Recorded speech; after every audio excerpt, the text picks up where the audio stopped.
So elements, where do we find elements? On the periodic table. They exist in nature with single atoms as their basic units. These are called atomic elements. So when you find them in nature, there's only one of them. It sits by itself. So I can give you a few examples. Most of your metals are going to be this way. So sodium is by itself.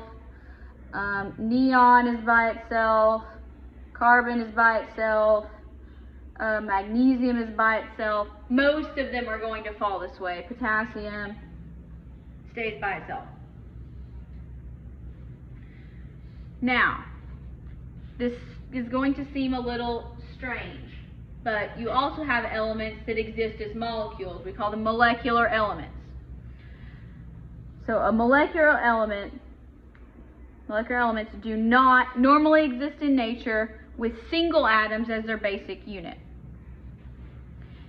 Instead, they exist as molecules.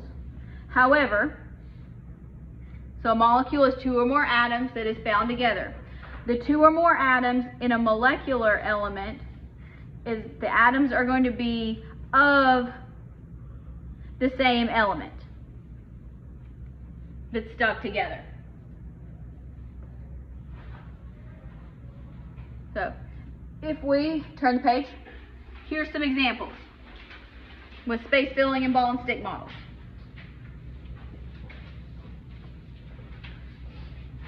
Hydrogen does not exist by itself.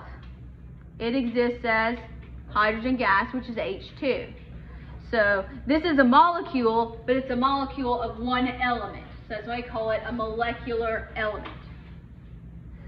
So if it has two, which would be hydrogen, nitrogen, oxygen, fluorine, chlorine, bromine, and iodine. If you want to look on the periodic table, there they are. The ones in black there. So if there's two of them, we call those, if you want to get super specific, diatomic. Two atoms. Di meaning two, so two atoms. Diatomic elements. You have a few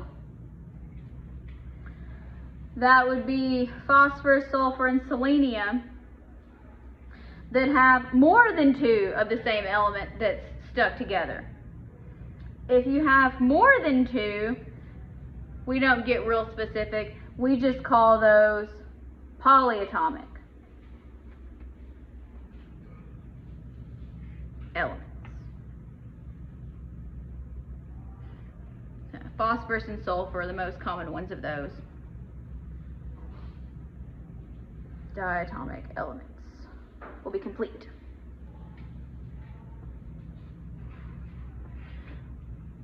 Now, for our compounds, we have molecular compounds and ionic compounds, which we talked about 15 minutes ago at the beginning of the chapter. How are they different? An ionic compound has, well, it has ionic bonds. Doesn't that make sense? So ionic bonds are between two charged ions. That's why it's called ionic, because both of the elements have a charge. An atom with a charge is an ion. Ionic compounds. Ionic compounds are always, no exceptions, between a metal, one metal, and a non-metal.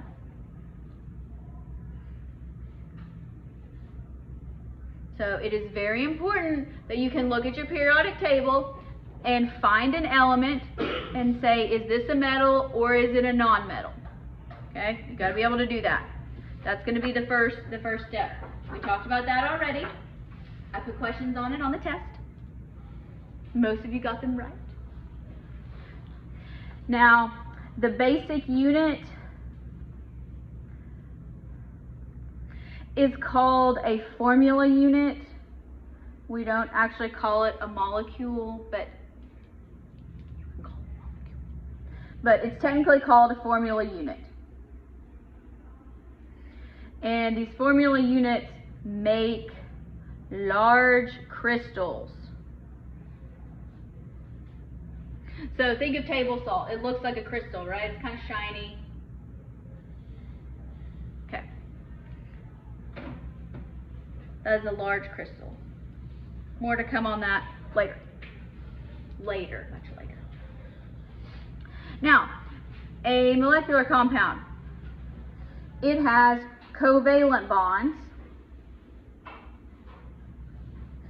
Now, be careful not to get confused. These are molecular compounds, not molecular elements. So, covalent bonds. In covalent bonds, the electrons are shared. They don't belong to one atom or another. They're shared together.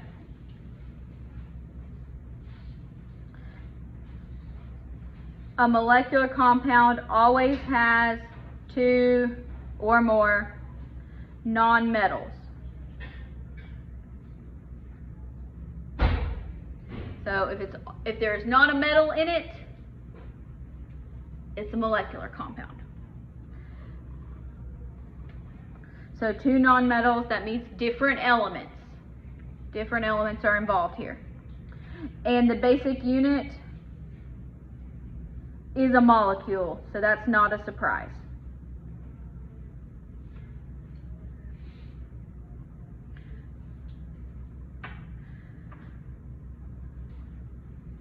So for visual people,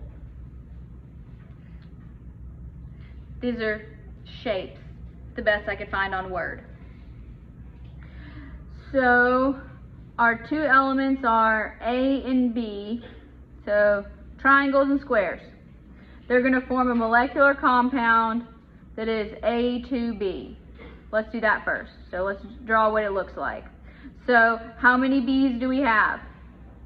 One. So it's a box. How many A's do we have? Two. I'm going to draw them like this.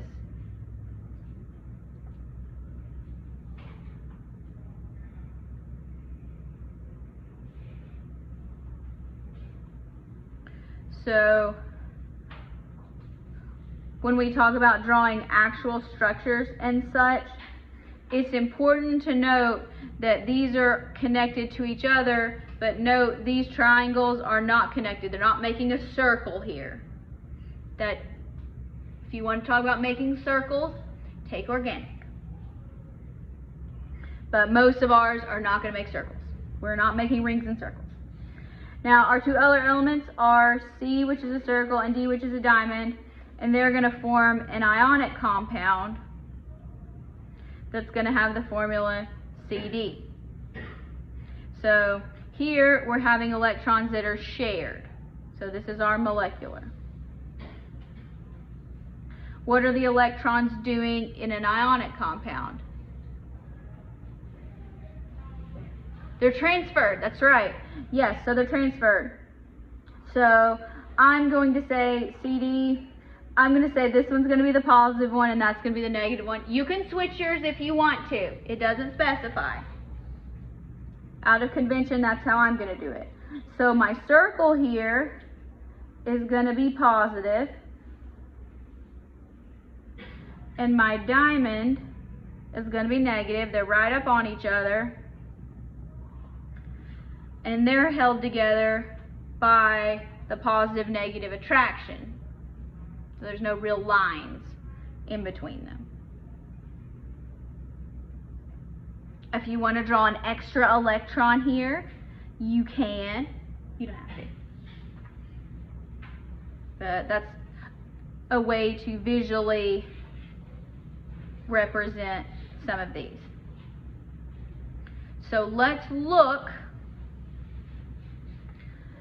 at these substances and let's decide if each one of them is an atomic element, a molecular compound, or an ionic compound. So, fluorine, is it an element or is it a compound? It is an element. It is by itself on the periodic table. So that's the first thing. Is it a compound or is it an element? Fluorine is an element. Now we have to decide, is it atomic or is it molecular? It is molecular because it's a non-metal there. Use that reference chart. So fluorine is a molecular element. It exists in nature as a diatomic F2 molecule.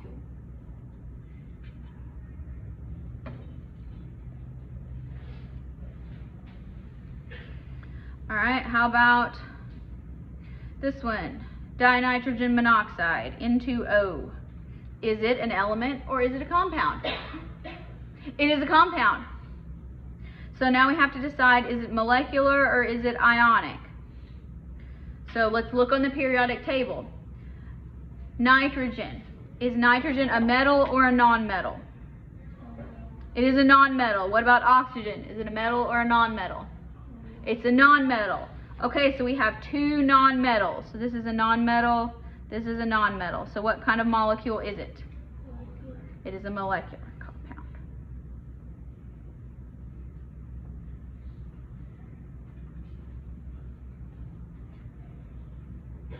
Silver. Is it an element or a compound? It is an element. So we know it's an element. Is it atomic or molecular? It is atomic. It exists by itself. It just exists as Ag.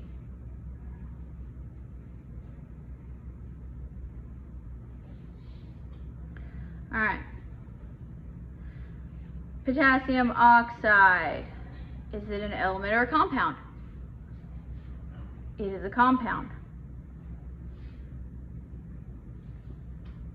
Now, is it ionic or molecular? It is ionic because potassium is a metal. If it has a metal in it, it is automatically ionic.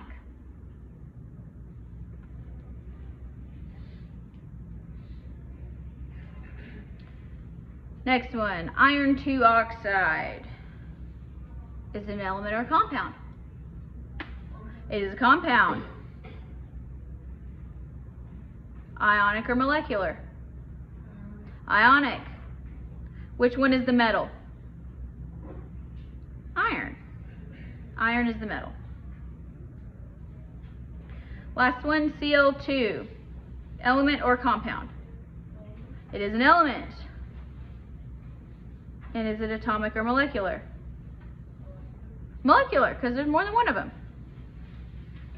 If you want to get specific, it's a diatomic element, but not required.